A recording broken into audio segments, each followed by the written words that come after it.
नमस्कार, मी रेणुका बुलेटिनमध्ये तुमचं स्वागत आहे। सगळ्या बातम्या आपण बघणार आहोत आणि बुलेटिनच्या सुरुवातीला विधान परिषद निवडणुकांसंदर्भातली एक महत्त्वाची बातमी आपण बघणार आहोत। कारण या निवडणुकीमध्ये महाविकास आघाडीतच राडा झाल्याची चिन्ह दिसतात। कारण विधान परिषद निवडणुकीसाठी महाविकास आघाडीतच फोडाफोडी सुरू आहे अशी माहिती सध्या कळतेय। शिवसेनेकडची अतिरिक्त मतं मिळवण्यासाठी राष्ट्रवादी काँग्रेस आणि काँग्रेसचे वरिष्ठ नेते शिवसेना समर्थक अपक्ष आमदारांना मतदान करण्यासाठी फोन करतायत अशी माहिती कळतेय। राष्ट्रवादी काँग्रेस आणि काँग्रेसच्या खेळीनं मुख्यमंत्री उद्धव ठाकरे संतापल्याची माहिती कळतेय। विधान परिषद निवडणुकीत शिवसेनेचं एकही मत राष्ट्रवादी काँग्रेस आणि काँग्रेसच्या उमेदवारांना मिळणार नाही आणि शिवसेना समर्थक अपक्ष आमदारांची मतही शिवसेनेच्याच उमेदवारांना दिली जाणार। शिवसेनेच्या संदर्भातली एक महत्त्वाची घडामोड आणि ती म्हणजे महाविकास आघाडीमध्ये नेमकं काय चाललंय असा प्रश्न त्यामुळे उपस्थित होतोय। कारण आता राज्यसभा निवडणुकीनंतर विधान परिषद निवडणुकीचं मोठं आव्हान समोर असणार आहे। बघूयात नेमकं काय घडतंय, अधिक माहिती घेऊयात। उदय जाधव आमचे प्रतिनिधी आता आपल्या सोबत आहेत। उदय, रेणुका, आपण राज्यसभा निवडणुकीतला दगाफटका पाहिलेला आहे, त्यामुळे शिवसेना अतिशय सावध झालेली आहे। येत्या 20 जून रोजी विधान परिषदेच्या 10 जागांसाठी निवडणूक होत आहे। त्यासाठी शिवसेनेचे 2 अधिकृत उमेदवार उभे आहेत। या दोन्ही उमेदवारांना जिंकून आणण्याइतपत शिवसेनेकडे मतं आहेत, कारण 27चा कोटा आहे, शिवसेनेचे आमदार 54 आहेत। त्यामुळे 27चा कोटा तर पूर्ण झालेला आहे दोन्ही आमदारांचा, प्लस अतिरिक्त शिवसेनेकडे काही लहान पक्ष आणि इतर अपक्ष आमदारांचा देखील मतं आहेत। त्यामुळे ती मतं जी आहेत अतिरिक्त शिवसेनेची होतं ते राष्ट्रवादी काँग्रेसला आणि काँग्रेसला मिळत, यासाठी काँग्रेसचे वरिष्ठ नेते आणि राष्ट्रवादीचे वरिष्ठ नेते शिवसेनेच्या अपक्ष आमदारांना फोन करतायत, त्यांच्यावरती दबाव टाकतात आणि राष्ट्रवादी काँग्रेसच्या आणि काँग्रेसच्या उमेदवारांना मतदान करण्यासाठी ते आग्रही भूमिका त्यांच्यावरती दबाव टाकतात। या सगळ्या प्रकरणाची माहिती मुख्यमंत्री उद्धव ठाकरे यांना मिळाल्यास ते अतिशय संतप्त झालेली आहेत। राज्यसभा निवडणुकीमध्ये ज्या प्रकारे दगाफटका झाला, ज्या प्रकारे राष्ट्रवादी काँग्रेस आणि काँग्रेसने आपापलं बघितलं होतं, तसंच आता शिवसेनेने देखील विधान परिषद निवडणुकीसाठी ठरवलं आहे की आम्ही बघणार, आमचं एकही मत राष्ट्रवादी काँग्रेसला किंवा काँग्रेसला मिळणार नाही। शिवसेनेचे अतिरिक्त जी मतं आहेत अपक्ष आमदारांची असतील किंवा इतर लहान पक्षांची मतं जी फक्त शिवसेनेच्याच उमेदवाराला मिळतील अशी शिवसेनेने भूमिका ठेवलेली आहे। त्यामुळे येत्या 20 जून रोजी होणाऱ्या निवडणुकीमध्ये शिवसेनेची मतं, त्याचबरोबर शिवसेना समर्थक अपक्ष आमदारांची मतं ही फक्त शिवसेनेच्याच उमेदवाराला मिळणार। त्यामुळे राष्ट्रवादी काँग्रेसला आणि काँग्रेसच्या उमेदवारांना जी अतिरिक्त मतं आहेत त्यासाठी त्यांना आता वेगळी तडजोड जी आहे ती करावी लागणार आहे। एकूणच राज्यसभा निवडणुकीत ज्या प्रकारे दगाफटका झाला त्यामुळे मुख्यमंत्री उद्धव ठाकरे हे अत्यंत संतप्त झालेले आहेत। त्याच पाठोपाठ आता राष्ट्रवादी काँग्रेस आणि काँग्रेसचे नेते ज्या प्रकारे शिवसेनेच्या अपक्ष आमदारांना समर्थक आमदारांना फोन करतात, त्यामुळे देखील मुख्यमंत्री उद्धव ठाकरे हे संतप्त झालेले आहेत। त्यामुळे एकूणच महाविकास आघाडीमध्ये अंतर्गतला जो कलह आहे तो बाहेर आलेला, त्याचबरोबर विधान परिषद निवडणुकीसाठी एकूणच महाविकास आघाडीमध्येच एकूण राडा सुरू झाल्याचं आपल्याला पाहायला मिळत आहे। धन्यवाद उदय, या सगळ्या सविस्तर माहितीबद्दल। सेना समर्थक आमदारांना राष्ट्रवादीकडून संपर्क साधला जातो आणि त्यामुळे विधान परिषद निवडणुकीआधीची एक आत्ताची सगळ्यात महत्त्वाची बातमी आता आपण बघितली आणि त्यामुळे मुख्यमंत्री उद्धव ठाकरे यांनी देखील संताप व्यक्त केल्याची माहिती सध्या मिळते। आणि आत्ताच्या क्षणाची महत्त्वाची घडामोड विधान परिषद निवडणुकांआधी महाविकास आघाडीमध्ये नेमकं काय चाललंय हे सांगणारी। आगामी विधान परिषद निवडणुकीत मतांचं गणित जुळवण्यासाठी राजकीय पक्षांची उमेदवारांची सध्या धावपळ सुरू झाली आहे। आज तारीख आहे 17, उरले 3 दिवस। काँग्रेसने देखील विधान परिषद निवडणुकीच्या पार्श्वभूमीवर मोर्चे बांधणीला सुरुवात केली आहे। आमदार आपल्या नजरेखाली राहावेत या उद्देशानं सगळ्याच पक्षांनी आमदारांना शनिवारपासून मुंबईत बोलावलेलं आहे। राज्यसभा निवडणुकीत भाजपनं महाविकास आघाडीला जोरदार धक्का दिला होता, त्यामुळे विधान परिषद निवडणुकीसाठी महाविकास आघाडीनं देखील आता तयारीला सुरुवात केलेली आहे।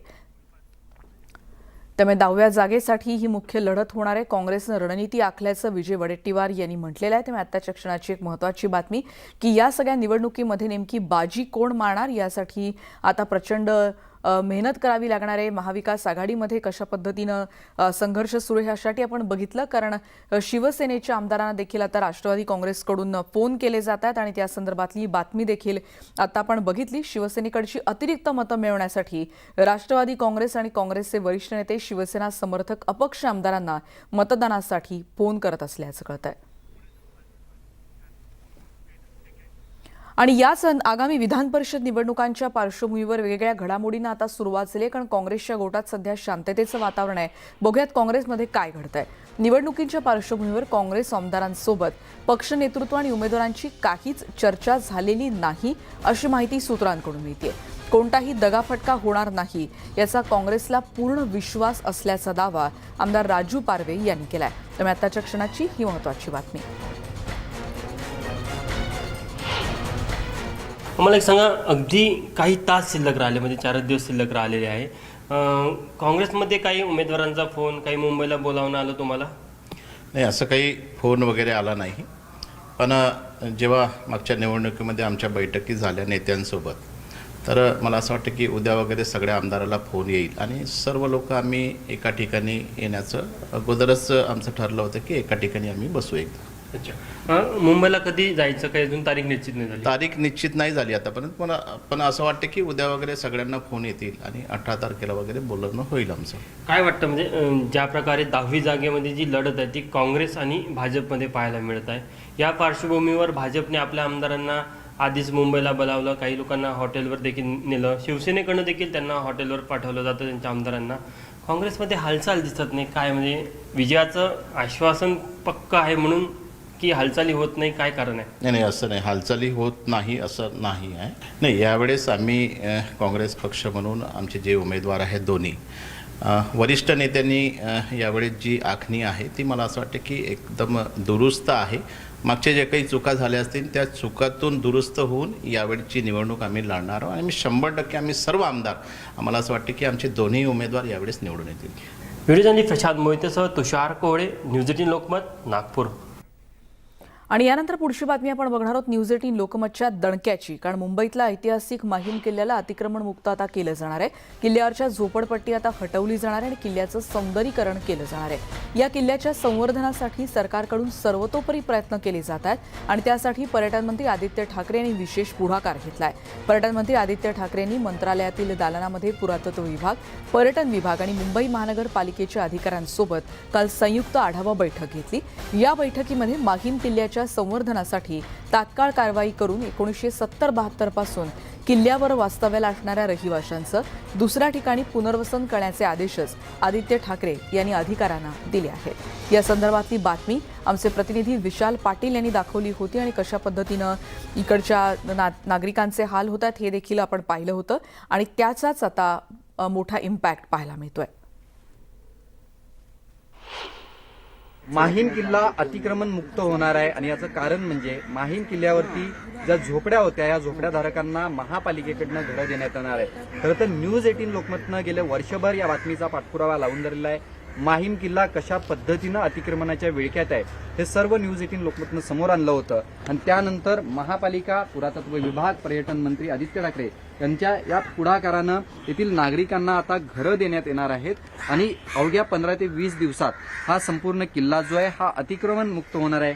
खरं तर हा किल्ला अतिक्रमण मुक्त जरी होत असला तरी येथील जे नागरिक होते, जे रहिवासी होते, त्यांनी सुद्धा आनंद व्यक्त केलेला आहे. कारण का आम्हाला एक हक्काचं घर मिळतंय आणि याचसाठी बोलण्यासाठी जे माहीम किल्ल्यावरती गेले कित्येक वर्ष वास्तव्य करत होते त्यांच्याशी आपण बोलणार आहोत. आजी आनंदी आहात का? कारण का हक्काचं घर मिळतंय. आनंद आहे, कारण कमीत कमी 59 वर्ष झाली मला इथे. 60 वर्ष इथे. सध्या माझी पोरं इथे झाली, नानाची मोठी झाली, लग्न झाले, नातवंड झाले, माझा नवरा रिटायर झाला आहे. जे मिळतंय चांगलं आहे, आनंद आहे. आपल्याला घराबद्दल घर भेटतंय, आनंद आहे. तुम्हाला घर मिळावं म्हणून आम्ही सुद्धा गेले 1 वर्ष पाठपुरावा करत होतो, अधिकाऱ्यांना भेटत होतो, कधी घर मिळणार चांगलं आहे. कारण इथून असं ते मिळालंय ते चांगली गोष्ट आहे. आणि ज्यांनी ते प्रोसिजर केलं आहे, दाखवलं आहे, ते चांगलं दाखवलं आहे. हम लोग का हफ्ता हम लोग को दे रहा है और बस ये सभी खुश है इसके अंदर, किसी को कोई तकलीफ नहीं है, सबका हक मिल जा रहा है. जैसा पात्र वाले को भी दे रहा है, ना पात्र वाले को भी दे रहा है. वर्षा गायकवाड़ ने भी बोल के गया, असलम शेख ने बोल के गया क्या भाई सबका बोले कर देना बोले और सब किसी को नाराज मत करना बोले. ये बात बोल के गया लोग ने. लॉटरी उठाया था ना उस दिन बोल के गया था. लेकिन जो है 15 दिन का जो टाइम देना, थोड़ा अगर टाइम अगर आगे बढ़ा देना तो बहुत अच्छा था. क्या बारिश निकल जाती है, बच्चे लोग क्या फिर इधर स्कूल में लोग एडमिशन भी किए तो थोड़ा भी वहाँ जाने के बाद में क्या फिर वो शिफ्टिंग होने के लिए भी थोड़ा टाइम लेना, सेटिंग होने के लिए तो आदमी थोड़ा परेशान है बस, और कुछ भी नहीं. हम लोग बहुत खुश है. खुली सांस तो कम से कम ले सकते हैं. बहुत अच्छी बात है. और एक बस इतना है कि सबको प्रॉब्लम है. 264 यहाँ पर घर है सब टोटल और अभी 200 का हुआ है. मतलब 45 या 45 या 50 बाकी है. अभी उन लोग का हुआ नहीं है. तो बोले क्या मतलब वर्षा मैडम आई थी ना, ये गायकवाड़ मैडम, तो उन्होंने बोला है क्या बोले हम लोग अब सबका करके देंगे, कोई फिक्र मत करो। अभी देखो हम ये चाहते हैं कि भाई सबका हो एक साथ, सबको सुकून मिले, बस इतना ही हमारा बोलना है। खरं तर गेले वर्षभर न्यूज 18 लोकमतनं या किल्ल्यावरील झालेल्या अतिक्रमणाचा पाठपुरावा केला होता आणि हा किल्ल्याला जे गतवैभव होतं किंवा ज्याचा इतिहास आहे या किल्ल्याचा हा पुन्हा एकदा लोकांसमोर यावा याच्यासाठी न्यूज 18 लोकमतनं गेले वर्षभर प्रयत्न केले होते आणि यामध्ये जे या ठिकाणी नागरिक राहायला आले होते, ज्यांनी अतिक्रमण केलं होतं, त्यांना सुद्धा त्यांच्या हक्काचं घर मिळतंय आणि सगळ्यात महत्त्वाचं म्हणजे माहीम किल्ला अतिक्रमणाच्या विळख्यातनं जो आहे हा मुक्त होत आहे। Journalist Pravin शेट्टीसह Vishal Patil, news 18 Lokmat, Mumbai. आणि मुंबईतल्या महत्त्वाच्या बातमीनंतर न्यूज 18 लोकमतच्या दणक्याच्या बातमीनंतर पुढची बातमी आहे पुण्यातली आंबीलोढा पुराच्या कटू आठवणी पुणेकर अजूनही विसरलेले नाहीत आणि आता प्रशासनानं त्यातच बिल्डरच्या फायद्यासाठी आंबीलोढ्याच्या थेट सरळीकरणाचाच घाट घातलाय। पण या कामाला कोर्टाकडून स्थगिती मिळाली आहे। आंबीलोढ्यातील पावसाळी कामं आजही अर्धवटच आहेत, त्यामुळे उद्या समज पूर आला तर काय परिस्थिती ओढवू शकते याचा विचार न केलेला बरा। हा यक्ष प्रश्न तिथल्या पूरबाधितांसमोर देखील आवासून उभा ठाकलाय आणि याच समस्येचा ग्राउंड झिरोवरून रिपोर्ट घेतलेला आहे, आढावा घेतलाय आमचे पुण्याचे प्रतिनिधी चंद्रकांत फुंदे यांनी। महाराष्ट्रात मान्सूनचं आगमन झालंय, पुण्यातही एक पास पडून गेलाय, कधीही पावसाळा सुरू होऊ शकतो, पण अजूनही पुण्यातला आंबील प्रश्न जो आहे तो अजूनही भिजत घोंगडच आहे। या ज्या ओढ्याच्या सरळीकरणाला पालिकेने परवानगी दिली होती त्याला सुप्रीम कोर्टाने स्थगिती दिली तात्पुरती, त्यामुळे आपण बघू शकतो असा गोल येणारा ओढा असं सरळ करणार होते, ते काम सुप्रीम कोर्टाने स्थगिती देऊन थांबले, त्यामुळे हे काम जैसे ते आहे। म्हणून आता ही ओढ्याची अवस्था काय नेमकी आंबील ओढ्याची, दरवेळेस इथं पाणी कसं ह्या झोपडपट्ट्यांमध्ये घुसते आपण तुम्हाला दाखवूया। हे बघा तात्पुरत्या ड्रेनेजमधनं पाणी यांनी वळवलंय, कारण इकडे पुढे ड्रेनेज पाईपलाईन टाकायचं काम सुरू आहे त्यांचं, महापालिकेचे ठेकेदार इथं काम करतोय, म्हणजे सगळं पाणी इथनं वळवलंय। उद्या जर पूर आला, मोठा पाऊस झाला 100 मिनिट, तर पुन्हा हे पाणी ड्रेनेजमधनं जाणार आहे का पुन्हा हे, आणि त्यात हे सगळा गाळ तसंच पडलाय, गाळ काढलाच नाही, कारण सरळीकरण करायचं म्हणून ह्या आंबील ओढ्यातला गाळ काढलाच नाही, म्हणून हे काम असंच अधुरं हे सगळ्या झोपड्या आहेत ना याच्यात कधीही पाणी घुसू शकतं, ही भीती ह्या रहिवाशांची। आपण रहिवाशी आता आपल्यासोबत जोडले जातील, आपण त्यांनाच विचारूया ते कसं जीव मुठी धरून राहतात तिथं, कारण आंबील ओढ्याचं 4-5 वर्षापूर्वीचा पूर उभ्या महाराष्ट्राने बघितलेला आहे, कित्येक लोक दगावलेले याच्यात, कित्येकांचे संसार उघड्यावर आले, पण अजूनही प्रश्न जैसे तेच आहे। मग याला जबाबदार कोण, प्रशासन की निष्क्रिय सत्ताधारी, ह्याला जबाबदार पुणे महानगरपालिका। आमचं किती 2-3 वर्ष झालं पूर आल्यापासून पुनर्वसन चाल ढकल चालली आहे सारे पुणे महानगरपालिका, पण आता पावसाळा सुरू झाला, या पावसाळ्यात जर असा पूर आला तर आम्ही जायचं कुठं, अचानक अहोरात्री जर लहान लेकरं घेऊन आम्हाला पळायला लागेल, तर आता ह्याच्या पुढं पूर आला तर आम्ही त्यांना जबाबदार धरणार, महानगरपालिका या सारे प्रशासनाला। तरी लवकरात लवकर पाणी घुसणार, यावेळेस पाऊस भरपूर आहे, पूर आला तर आम्ही जायचं कुठं, हाच प्रश्न आमच्या पुढे आहे। सातपुतेजी, मला सांगा, तुम्ही सातत्याने हा विषय लावून धरताय पालिकेकडे, सत्ताधाऱ्यांकडे, काय रिस्पॉन्स कसा आहे? आता बघा, हा प्रश्न जे पाणी मला वाटतं 2019-20च्या दरम्यान इथं पाणी आलेलं होतं आणि इथं जो एक 50-60 कुटुंब आहेत त्यांना 3 महिने महानगरपालिकेच्या शाळेत ठेवलं होतं आणि त्याच्यानंतर त्यांना काय घरं दिली नाही शेवटपर्यंत, म्हणजे एसआरने पुनर्वसन झालंच नाही, पुनर्वसन झालं नाही, एसआरने हात वर केले, परत ह्यांना पत्र्याची शेड टाकून परत ही लोक गेले 2 वर्षापासून इथं राहत आहेत आणि पाऊस पडायला लागल्यापासून ह्या लोकांना आता पाऊस सुरू झाला की यांना भीती वाटते। त्याच्यामध्ये एक नवीन उद्योग जो झाला तर हा सरळीकरणाचा, ह्याच्यामध्ये हायकोर्टमध्ये गेलेले होते सरळीकरणात लोक, त्या हायकोर्टने त्यांना स्थगिती दिली, परत स्थगिती उठवली, मग सुप्रीम कोर्टात गेले, सुप्रीम कोर्टाने पण स्थगिती दिली, पण हा सरळीकरणाचा जो विषय हा आपण वेगळा ठेवू, पण ही लोक एसआरए आणि महानगरपालिकेशी सातत्याने भांडतात। त्याच्यामध्ये बिल्डर पण आहे, नाईक नवरे बिल्डर आहे, त्याच्यामध्ये नाईक नवरे सुद्धा टोलवाटोलवी करतायत, एसआरए सुद्धा टोलवाटोलवी, निंबाळकर सुद्धा टोलवाटोलवी करतायत आणि महानगरपालिकेने तिथे लक्ष देणं सोडूनच दिलेलं आहे। ते बोलते एसआरए आणि तुम्ही बिल्डर तुम्ही बघून घ्या। ह्या सगळ्या तिघांमध्ये, या तिन्ही संस्थांच्या मध्ये या लोकांचं 2-2.5 वर्षापासून नुकसान होत आहे। खूपच म्हणजे बेकार अवस्था आहे आमची, कोणच लक्ष द्यायला इथं, सारखे म्हणतात नाही का या साऱ्याकडे जा किंवा महानगरपालिकेकडे जा, दोघं बी आम्हाला इकडे तिकडे करतात, पण आम्हाला काय नेमका ठाव ठिकाणा लागा नाही, आम्हाला ह्या महिन्यात आम्हाला दिलंच पाहिजे घर। व्हिडिओ जर्नलिस्ट गणेश कदमसह चंद्रकांत फुंदे, न्यूज 18 लोकमत, पुणे। त्यामुळे आंबिलोढा परिसरातल्या नागरिकांची काय अवस्था आहे आता आपण बघितली. पुण्याच्या या बातमीनंतर पुढची बातमी आहे बदलापूर शहराची चिंता वाढवणारी, कारण यावर्षी देखील महापुराचा धोका संभवण्याची शक्यता आहे. आणि इथून वाहणाऱ्या उल्हास नदीच्या किनाऱ्यावर उभारलेल्या इमारती, शहरातल्या मोठ्या नाल्यांचं बांधकाम, व्यावसायिकांनी केलेल्या अरुंदीकरण ही सगळी कारणं उल्हास नदीच्या महापुराला कारणीभूत ठरत आहेत. आणि त्यामुळे यावर्षीच्या पावसाची आता बदलापूरकरांना धास्ती वाटते. 4 वेळा महापूर आलेला असताना बदलापूर महापालिका प्रशासन यंदा किती सज्ज आहे हे दाखवण्यासाठी उल्हास नदीमध्ये आपत्ती व्यवस्थापनानं सराव करत मॉकड्रिल केलं. गेल्या वर्षीच्या तुलनेत यंदा महापुराचा सामना करण्यासाठी जादा साहित्यही मागवण्यात आलं, पण मनुष्यबळ अपुरं असल्याचं स्वतः पालिकेच्या अधिकाऱ्यांनीच मान्य केलंय. त्यामुळे या पावसातही बदलापूर पाण्याखाली जाण्याची शक्यता व्यक्त होतीये. आतापर्यंत जवळजवळ 4 वेळा महापुराचा फटका बसलाय आणि हीच ती उल्हास नदी आहे ज्या उल्हास नदीला पूर येतो आणि या पुरामध्ये अनेक बदलापूरकर बाधित होतात. अगदी नदीच्या शेजारी या टोलेजंगच्या इमारती आपण पाहतायत. 2021 साली 2019 साली तर एका आठवड्यात 2 वेळा महापूर आला आणि जवळजवळ दुसऱ्या मजल्यापर्यंत या ठिकाणी पाणी होतं. त्यामुळं अनेक बिल्डरांनी जी नागरिकांची आहे ती फसवणूक केलेली आहे. कारण 4 वेळा जर महापूर येत असेल तर प्रशासनानं अजून देखील त्यातून धडा घेतलेला नाहीये. या इमारती देखील पाहू शकतो की 4 वेळा जो महापूर आला त्याच्यामध्ये देखील या इमारती पूर्णपणे बुडाल्या होत्या आणि नागरिकांना अक्षरशः मोठ्या कष्टानं NDRF असेल, TDRF असेल यांच्या मदतीने बाहेर काढण्यात आलं. इथले जे स्थानिक प्रशासन आहे, आपत्ती व्यवस्थापन दल आहे, त्यांच्याकडे अत्याधुनिक साधनं नाहीयेत, अपुरं मनुष्यबळ आहे आणि त्याच्यामुळे NDRF आणि TDRFच्या मदतीवर जवळजवळ अनेक तास त्यांना अवलंबून राहावं लागतं आणि अनेक तास नागरिक या महापुरामध्ये अडकलेले असतात. त्यामुळे यंदा तरी पालिका प्रशासन पावसाळ्याच्या धर्तीवर, पावसाळ्याच्या तोंडावर सज्ज झाली आहे का असा सवाल इथले नागरिक प्रशासनाला विचारतायत.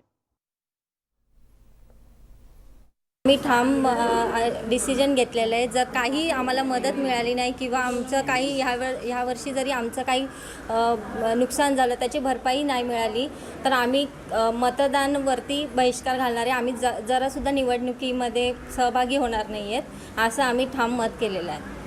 कारण आम्हाला काहीच नगरसेवक वगैरे कोणाचाच हे नाही, मदत मिळत नाही. आम्ही रात्रभर जागरण करतो, कारण की कधी दुकानात पाणी घुसल वगैरे, मशीन वगैरे काढावं लागतात आणि काय एवढं नुकसान होतं पण काय भरपाई मिळत नाही, काय नाही. त्यामुळे आम्हाला ते सतत फेऱ्या माराव्या लागतात तहसीलदारला. ते बोलतायत की तुमचं शॉप लायसन आणा. आता पाण्यामध्ये शॉप लायसन केलं तर आम्ही कुठून आणणार बरं? नुकसान झालंय, पंचनामा झालाय, मग त्यांनी पण करायला पाहिजे ना. कारण सगळ्यांना माहिती आहे इथं पाणी आलेलं आहे. असं पण नाही की पाणी आलं नाही किंवा आम्ही खोटं अफवा पसरवतोय. बाकीच्यांना पैसे मिळत आहेत, कोणाला मिळत आहेत, कोणाला नाही मिळत. सगळ्यांना मिळालं पाहिजे. आणि आता बातमी आहे कोरोना संदर्भातली, तुम्हाला आणि आम्हाला सावधान करणारी बातमी आहे. कारण कोरोनाची मगरमिठी घट्ट होत चालली आहे. 24 तासात राज्यात 4000पेक्षा जास्त रुग्णांची नोंद झाली आहे. ही रुग्णसंख्या आहे 4055 नवे रुग्ण सापडल्याची. एकूण रुग्णांपैकी निम्मे रुग्ण मुंबईतले आहेत. मुंबईत कोरोनाचे 2366 नवीन रुग्ण आढळलेले आहेत.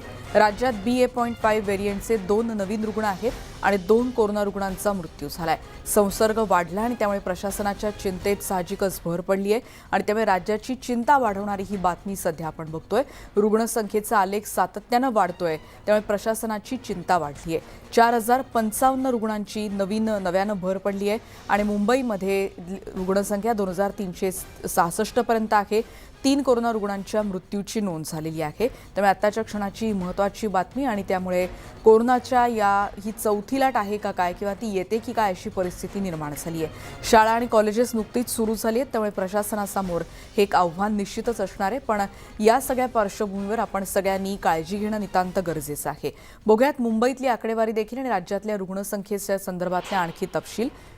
12 जूनला ही रुग्णसंख्या होती 2946. 13 जूनला हा आकडा होता 1885. 14 जूनला 2956 रुग्णांची नोंद झाली. 15 जूनला 4024 आणि 16 जून म्हणजे काल हा आकडा वाढून 4255 पर्यंत पोहोचलेला आहे. अधिक माहिती या संदर्भात आपण जाणून घेणार आहोत आणि विश्लेषण देखील, आणि ते आहेत उदय बोधनकर सर. सर, तुमचं न्यूज 18 लोकमतच्या चर्चेमध्ये स्वागत. कारण तुम्ही टास्क फोर्सचे सदस्य म्हणून देखील एक महत्त्वाची जबाबदारी सध्या निभावता आहात. तुम्ही या सगळ्याकडे कसं पाहताय आणि काय काळजी घेणं आवश्यक आहे असं आपल्याला वाटतं? धन्यवाद. सर्वप्रथम न्यूज 18 लोकमतचे सर्वप्रथम मी असं आवाहन करेल की घाबरून जाण्याचं कारण नाही, पण याचा अर्थ असा नाही की आपण निष्काळजी राहायला पाहिजे. नंबर 1, हा व्हायरस जो ओमायक्रॉनच्या कोरोना आलाय याची व्हिरुलन्स म्हणजे डॅमेज करण्याची जी क्षमता आहे ती फार कमी आहे आणि डेथ रेट हा 0.1% आहे आणि ऑक्सिजन रिक्वायरमेंट जे लो होतं ते सुद्धा नाही आहे आणि हॉस्पिटल सुद्धा ऍडमिशन मला मिनिमम आहे. त्या 3 गोष्टी चांगल्या आहेत की म्हणजे कमी लोकांची मॉर्टॅलिटी आहे, कमी ऍडमिशन आहे आणि ऑक्सिजन रिक्वायरमेंट जी काही कमी झालेली नाही याच्यामध्ये हे महत्वाचं आहे. पण आता हे बघू, आता नागपूरला मी राहतो, नागपूरला आमच्याकडे 2 ओमायक्रॉनचे B4 व्हेरियंट सापडले. तर काळजी फक्त एवढीच घ्यायची आहे की हेल्थ मिनिस्टरनी म्हटलेलं आहे की बाहेर देशातनं किंवा बाहेरच्या याच्यातनं आलेल्या लोकांपासून थोडंसं डिस्टन्सिंग ठेवा. कोणालाही सिम्पटम असले फीवर, कफ, कोल्ड तर लगेच त्वरित आपली टेस्ट करायची आणि स्वतःला आयसोलेट करायचं. आयसोलेशन म्हणजे कमीत कमी 7 दिवस, जसं आम्हाला डॉक्टर लोकांना 3 पण 7 दिवस कमीत कमी आयसोलेट करायचं. ट्रेसिंग, ट्रॅकिंग, जिनोम सिक्वेन्सिंगची व्यवस्था सगळ्याच सिटीमध्ये केली आहे गव्हर्नमेंट ऑफ इंडिया, महाराष्ट्राने ते करायचं. आणि मास्क घालणं, माझं मला ते तुमच्या न्यूज 18 लोकांद्वारे आवाहन करायचं आहे की जेवढे सिनियर सिटीजन आहेत ज्यांनी जर का वॅक्सिन घेतला नसेल, 1 डोस किंवा 2 डोस त्वरित देऊन कम्प्लीट करा. काल माझ्याकडे दवाखान्यात काही आजोबाजी आले होते, ते म्हणे आमचा दुसरा डोस राहिला म्हणे. म्हणलं त्वरित करून घ्या, पहिला डोस, दुसरा डोस आणि जे हेल्थ वर्कर आहेत त्यांना 3rd बूस्टर डोस आणि सिनियर सिटीजनना 3rd बूस्टर डोस घेणं आणि म्हणजे अनिवार्य आहे. मी कंपल्सरी असं मी म्हणून हरकत नाही.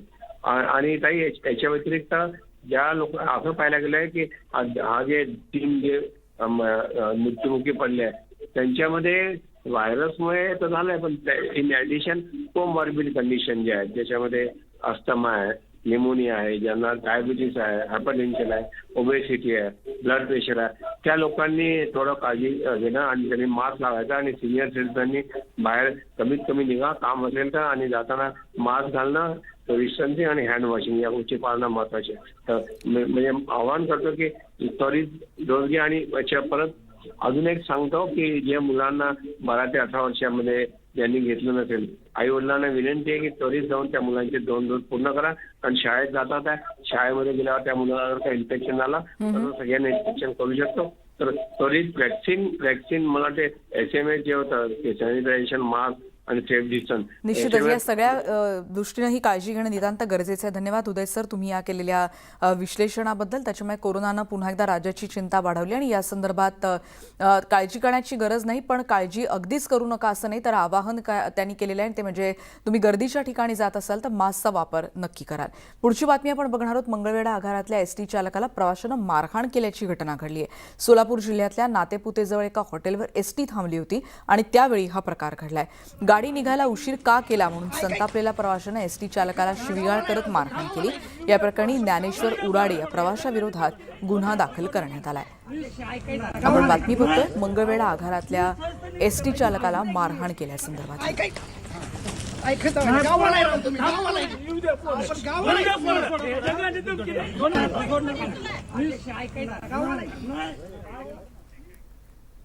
पुढची बातमी आपण बघणार आहोत. 10वीच्या विद्यार्थ्यांसाठी आजचा दिवस खूप महत्त्वाचा आहे, कारण आज 10वीच्या विद्यार्थ्यांचा निकाल लागणार आहे. दुपारी 1 वाजता ऑनलाईन निकाल तुम्हाला पाहता येईल आणि त्यासाठीची वेबसाईट प्रमुख कोणती, तर त्यासाठी आपण बघतोय www.mahresult.nic.in या वेबसाईटवर तुम्हाला 10वीचा निकाल पाहता येणार आहे, अशी माहिती शिक्षण मंत्री वर्षा गायकवाड यांनी दिली आहे.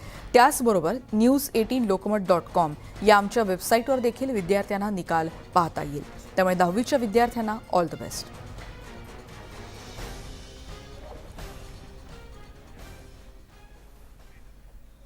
एकीकडे 10वीच्या निकालाची बातमी आपण बघितली आणि काही दिवसांपूर्वीच राज्यातल्या स्टेट बोर्डाचे 12वीचे निकाल लागले आणि बहुतांश कॉलेजेसनी डिग्रीच्या पहिल्या वर्षासाठीची प्रवेश प्रक्रिया सुरू देखील केली. पण CBSE आणि ICSE या केंद्रीय बोर्डाच्या 12वीच्या परीक्षाच 13 तारखेला संपल्यात आणि त्यामुळे त्यांचा निकाल लागायला अजून 40 ते 45 दिवसांचा अवधी आहे.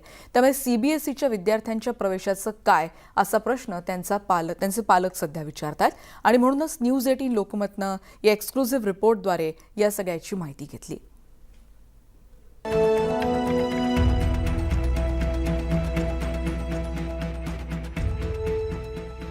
12वीचे निकाल जाहीर होताच HSC बोर्डाची मुलं डिग्रीसाठी प्रवेश घेऊ लागलेत. बहुतांश कॉलेजेसमध्ये प्रवेश प्रक्रिया सुरू झाली आहे.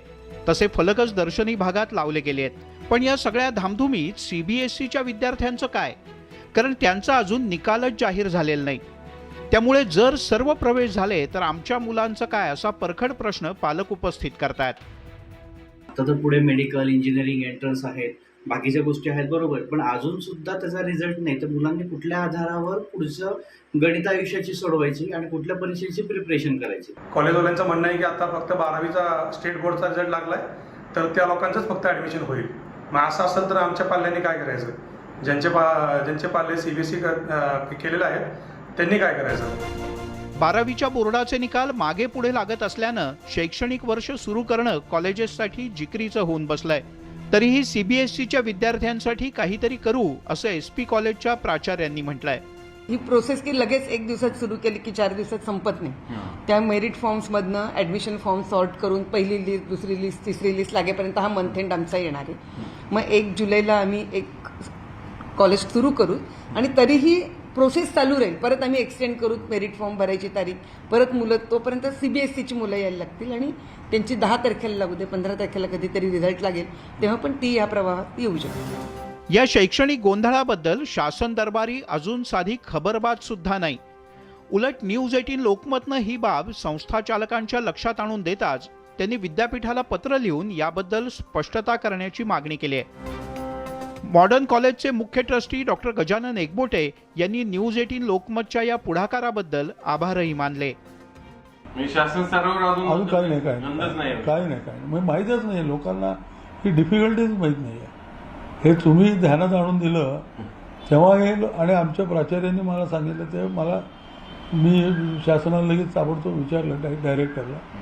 ते म्हणलं आम्हाला कोणी अजून अप्रूव्ह झालेलं नाही आहे, अप्रूव्ह झालं की आपण त्यात तोडगा काढू. CBSEचे निकाल उशिरानं लागणार असल्यानं केंद्रीय मेडिकल, इंजिनिअरिंग CET ऑगस्ट महिन्यापर्यंत लांबणीवर पडली आहे. पण ही झाली सायन्सच्या विद्यार्थ्यांची गोष्ट. कॉमर्स आणि आर्ट्सला जाऊ इच्छिणाऱ्या CBSEच्या विद्यार्थ्यांचं काय, हा प्रश्न मात्र कायम आहे. स्टेट बोर्डाचे 12वीचे निकाल लागल्यामुळं सगळ्याच महाविद्यालयांमध्ये असे FY, BA, BCom आणि BSc BCS साठी ऍडमिशन प्रोसेस सुरू झालेली. पण या ऍडमिशन प्रोसेसमध्ये CBSE आणि ICSEच्या मुलांना सहभागी होता येत नाही. अशासाठी कारण त्यांच्या परीक्षेच मुळात आता कुठं संपल्यात, निकाल अजून किमान 40-45 दिवस लागतील. त्यामुळे या मुलांना, CBSEच्या मुलांना विशेष करून मेट्रो सिटीमध्ये या पुढचे बेसिक सायन्ससाठी ऍडमिशन घेताना खूप अडचणी येणार आहेत. त्यामुळे शासन आणि शिक्षण विभाग हा प्रश्न नेमका कसा सोडवणार हेच पाहावं लागणार आहे. व्हिडिओ जर्नलिस्ट गणेश कदमसह चंद्रकांत फुंदे, न्यूज 18 लोकमत, पुणे. आणि पुण्यातल्या आणखीन एक महत्त्वाच्या बातमीकडे आता आपण वळणार आहोत. कारण पुणेकरांनो सावधान म्हणण्याची वेळ आली आहे. कारण CCTVच्या माध्यमातून हेल्मेट न वापरणाऱ्या 5 लाख पुणेकरांवर कारवाई करत तब्बल 23 कोटींचा दंड ठोठावण्यात आलाय. त्यामुळे हेल्मेट जर तुम्ही वापरत नसाल तर हे देखील तुम्हाला महागात पडू शकेल. शहरात हेल्मेट सक्तीसाठी पोलीस कठोर कारवाई करत नाहीत, मात्र CCTV पाहून हेल्मेट न घातलेल्यांना दंड केला जातोय. सर्वात जास्त दुचाकी असणाऱ्या या शहरात हेल्मेट न वापरणाऱ्यांची संख्या जास्त आहे आणि हेल्मेट न वापरण्याची कारणं सुद्धा ऐकण्यासारखी आहेत. हेल्मेटचं कारण काही नाहीये, हेल्मेट घातलं उलट सुरक्षितच आहे. पण मला स्पॉन्डिलिसिसचा त्रास आहे.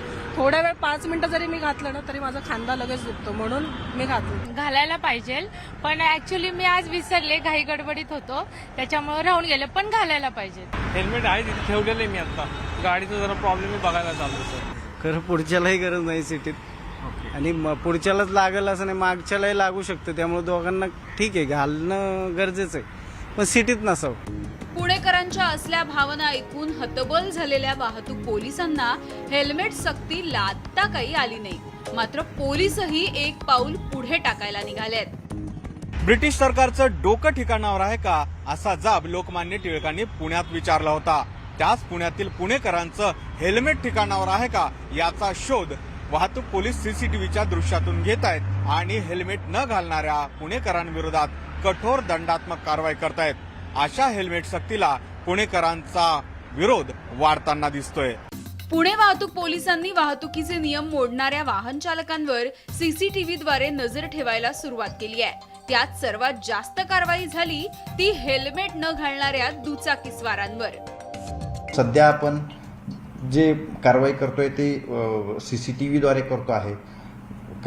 लोकांनी स्वतः म्हणजे ज्यांनी कारवाई झालेला आहे तर स्वतः नियमांचं पालन करावं. ज्यांना हेल्मेट घालायचं आहे, घातलेलं असेल त्यांच्यावरती कारवाई होणार नाही.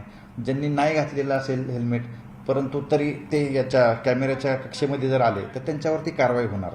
एक नजर टाकूयात वाहतुकीचे नियम न पाळणाऱ्या पुणेकरांच्या संख्येवर. 1 जानेवारी ते 14 जून म्हणजेच मागच्या 6 महिन्यात 5 लाख चालकांनी हेल्मेट न घालता दुचाकी चालवली आहे. 1,27,000 जणांनी नो पार्किंग मध्ये वाहनं पार्क केली. 35,000 वाहनधारकांनी सिग्नल तोडले तर 27,000 चालकांनी स्टॉप लाईन क्रॉस केली. पोलिसांनी पाठवलेल्या चलनांची वसुली झाली तर तब्बल 43 कोटी रुपये जमा होऊ शकतात. आता छुप्या हेल्मेट सक्तीच्या विरोधात सर्वपक्षीय नेते पुन्हा एकदा एकवटले आहेत. सरकार कोणतं जरी असलं तरी त्याविरुद्ध लढा लढतोय. आम्हाला या ठिकाणी हेल्मेटच नको असताना आता मुंबईच्या पोलीस आयुक्तांनी पाठीमागे बसणाऱ्याला सुद्धा हेल्मेट कंपल्सरी केले. हे अतिशय चुकीचं आहे. अशा पद्धतीने तुम्ही नागरिकांवरती सक्ती करू शकत नाहीत. त्याच्या डोक्यावर सारखी टांगती तलवार की मी हेल्मेट घातलेलं नाही आता पोलीस मला पकडतील, मी बेल्ट लावला नाही आता पोलीस मला पकडतील. त्यामुळे माझं हे स्पष्ट म्हणणं आहे की येणाऱ्या काळामध्ये सरकारने ही वसुली थांबवावी. सरकारनं जर ती थांबवली नाही तर पक्षविरहित सर्व पक्ष एकत्र येऊन पुण्यामध्ये मोठं जन आंदोलन उभारतील. अपघातात हेल्मेट हे डोक्याचं संरक्षण करतं, तरी सुद्धा हेल्मेटकडे पुणेकर मात्र दुर्लक्षच करतात. तसंच सर्वसामान्यांना परवडणारी हेल्मेट बाजारात आणण्याची जबाबदारी आता सरकारची आहे. कारण निकृष्ट दर्जाचं हेल्मेट सुद्धा तितकंच धोक्याचं आहे. व्हिडिओ जर्नलिस्ट गणेश कदमसह गोविंद वाकडे, न्यूज 18 लोकमत, पुणे. आता पुढची बातमी आपण बघणार आहोत. पंतप्रधान किसान सन्मान योजनेत अपात्र असताना देखील सधन शेतकऱ्यांनी घुसखोरी करत पैसे लाटल्याचा प्रकार उघड झालाय आणि या प्रकारानंतर येवला महसूल विभागानं नोटीस पाठवून या शेतकऱ्यांना रक्कम परत करायला सांगितलंय. अपात्र असतानाही येवला तालुक्यातल्या सुमारे 1300हून अधिक शेतकऱ्यांनी पंतप्रधान किसान योजनेचा लाभ घेतला. रक्कम तर परत केली नाहीच आणि त्याच्या जमिनीवर बोजा चढवण्यात येणार असल्याचं देखील आता सांगण्यात आलंय. त्यामुळे महत्त्वाची बातमी मनमाडहून आलेली. 1 वर्ष भेटले, त्याच्यानंतर 2020 पासून बंद झाले. ते नांदगावला गेलो, नांदगाववाले म्हणतात आपल्याकडे महसूलवाल्याकडे जा, ते म्हणजे कृषीवाल्याकडे जा, पण काय भेटतीच नाही. ती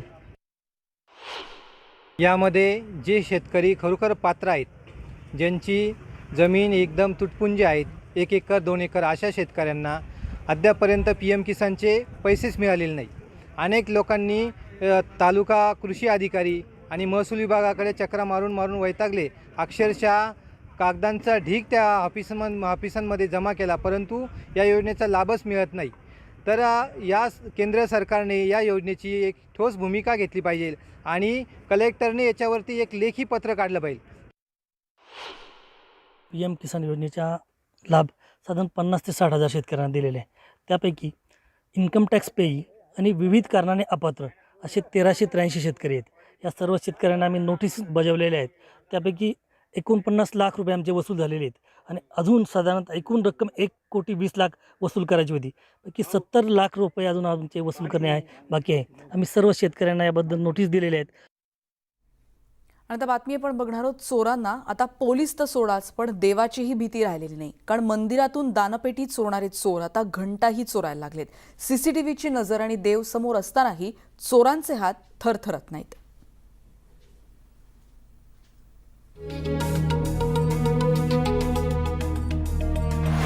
विघ्नहर्त्या गणेशासमोरच विघ्न आलंय. भक्तांना तारणाऱ्या गणेशाच्या मंदिरात चोरांनी प्रवेश केला. भोकरदन तालुक्यातील पिंपरी फाटा परिसरातील मंदिरात दिवसाढवळ्या चोर शिरला. दानपेटीकडे दुर्लक्ष करून त्यानं थेट घंटेकडे मोर्चा वळवला. चोरानं हातोडीचे 3 प्रहार करून घंटेची कडी वाकडी केली. त्यानंतर चोर बाहेर गेला. काही क्षणातच तो त्याच्या 4 साथीदारांसोबत आत आला आणि घंटा एका पिशवीत टाकून त्यांनी पोबारा केला. यांना पकडून यांच्यावर जास्तीत जास्त मोठी सजा करा, कारण मंदिराची जवळजवळ 7वी-8वी वेळेस ही आता चोरी करण्याची. ह्यावेळेस चोर आमच्या कॅमेऱ्यात कैद झाले आणि आम्ही ते पोलीस स्टेशनला दिले. प्रशासनाला कळकळीची विनंती आहे पोलीस प्रशासनाला की हे चोर तात्काळ पकडून त्यांना कडी मोठी सजा द्या. मंदिरातील दानपेटी फोडून चोर पैसे लांबवतात. मात्र या चोरांचा पैशांपेक्षा जास्त भरोसा घंटेवर आहे का, असा प्रश्न निर्माण झालाय. तर दुसरीकडे सीसीटीव्हीच्या आधारे पोलिसांनी तपास सुरू केलाय. विजय कमळे पाटील, न्यूज 18 लोकमत, जालना.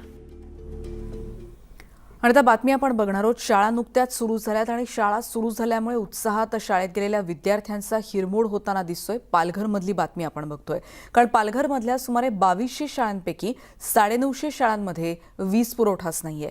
परिणामी शाळेतील कम्प्युटर आणि प्रोजेक्टर यांचा वापरच करता येत नाहीये. एक रिपोर्ट.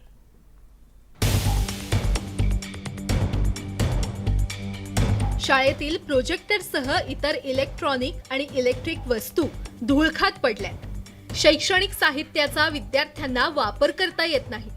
तसंच इथले फॅनही वीज नसल्यानं बंद पडलेत. 2 ते 3 वर्षांपासून वीज बिलांचा भरणाच करण्यात आलेला नाही. त्यामुळे महावितरणाकडून वीज पुरवठा खंडित करण्यात आलाय. परिणामी ई लर्निंगचे धडे द्यायचे तरी कसे, असा प्रश्न शिक्षकांसमोर निर्माण झालाय. लाखो रुपयांचं शैक्षणिक साहित्य विजेअभावी विद्यार्थ्यांना वापरता येत नाहीये. शाळेत वीज नसल्यामुळे मीटर काढून दिलेला आहे आणि शासनाची तरतूद, हे शासनाने जर तरतूद दिली मीटर, तर आम्ही मीटर पैसे भरून लाईट सुरू होऊ शकते. शासन तरतूद देत नाही, त्यामुळे मुलांना फार समस्याचा आणि आम्हाला शिक्षकांना सुद्धा समस्येला तोंड द्यावं लागतं. प्रोजेक्टर आहे शिकवण्यासाठी, पण वीज पुरवठा नसल्यामुळे, खंडित असल्यामुळे मुलांना प्रोजेक्टरवर शिकवता येत नाही आणि गैरसोय होते. ऊन वगैरे पडलं तर गरमी होते, मुलांना प्रकाश पडत नाही, अंधार पडतो वर्ग खोल्यामध्ये. वीज बिल भरणा करण्यासाठी जिल्हा परिषदेनं तरतूदच केली नसल्यानं शिक्षक चिंतेत पडलेत. विजेचं बिल भरलं तर त्याचा विद्यार्थ्यांना मौलिक शिक्षण देण्यासाठी फायदा होणार आहे. अनुदानातून भरायला सांगितलं, पण अनुदान बाकीच्या याच्यासाठी खर्च केला जातो, त्याच्यामुळे त्याला पुरेसे असे पैसे नाही. जवळपास 7-8 हजार असं आहे. 1-2 वर्षापासून लाईट बंद आहे. शाळांचा वीज पुरवठा कधी सुरळीत होणार, याविषयी जिल्हा परिषद शिक्षण अधिकारी यांच्यासोबत न्यूज 18 लोकमतनं संपर्क साधला. मात्र त्यांनी कॅमेऱ्यासमोर बोलण्यास नकार दिला. परिणामी विद्यार्थ्यांना शैक्षणिक साहित्य कधी वापरता येणार आणि वीज बिल कधी भरलं जाणार, या प्रश्नांची उत्तरं काही मिळत नाहीत. विजय राऊत, न्यूज 18 लोकमत, पालघर. आणि या बातमीनंतर एक ब्रेक घेऊन इतरही बातम्यांचा आढावा घेण्यासाठी पुन्हा भेटणार आहोत. पहा फक्त न्यूज 18 लोकमत.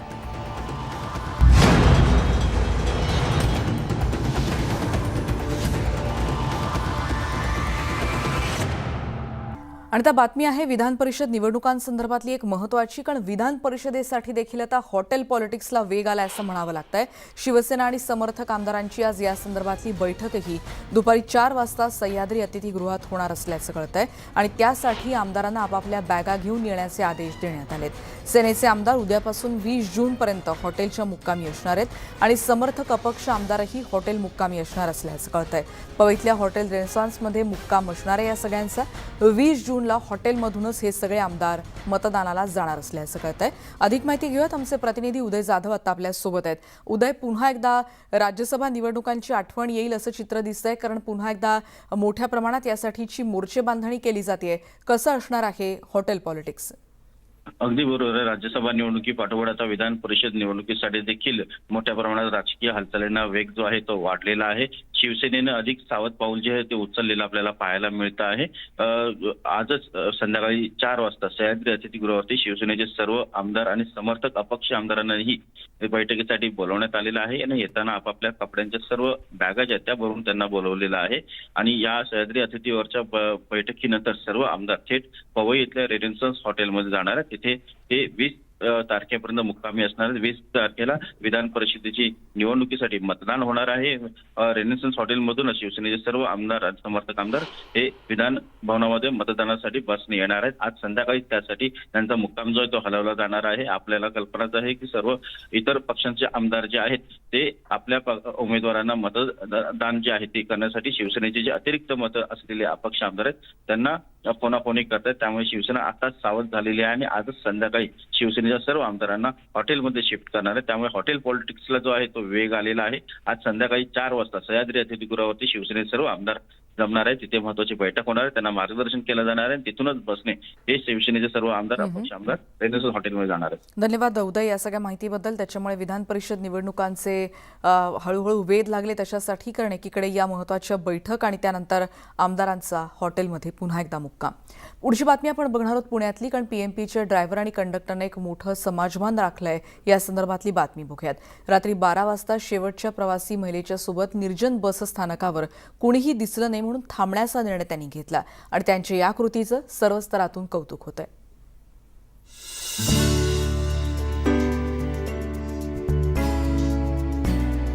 हे आहेत नागनाथ नवरे आणि अरुण दसवडकर.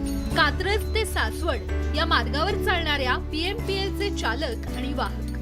14 जूनच्या रात्री सासवड ते कात्रज अशी शेवटची फेरी करत असताना शेवटच्या बस स्टॉपवर उतरण्यासाठी एकच प्रवासी महिला प्रवासी गाडीत असल्याचं त्यांच्या लक्षात आलं. महिलेची विचारपूस केल्यानंतर तिचा दीर तिला घ्यायला येणार असल्याचं कळलं. पण दिराला फोनच लागत नसल्यानं नागनाथ नवरे आणि अरुण दसवडकर यांनी प्रवासी महिलेला रात्री बस स्टॉपवर एकटं न सोडण्याचा निर्णय घेतला.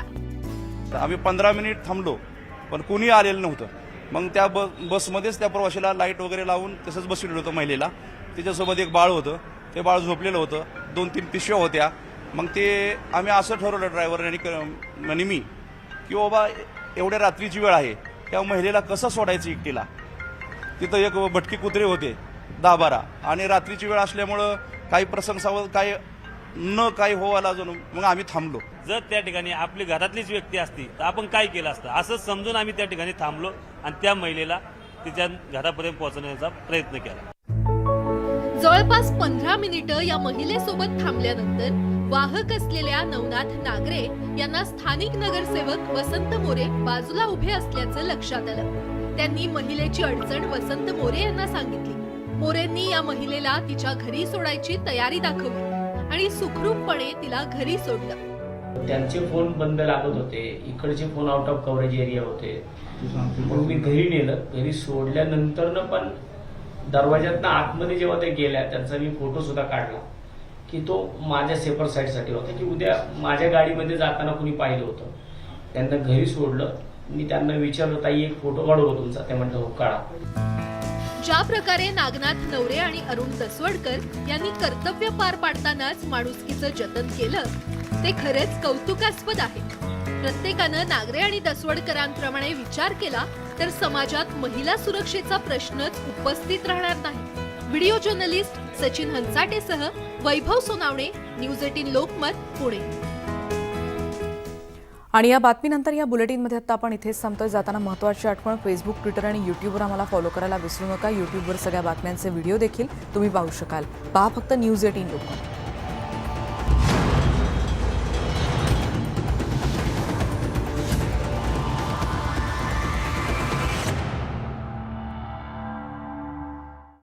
समावेश असल्याचं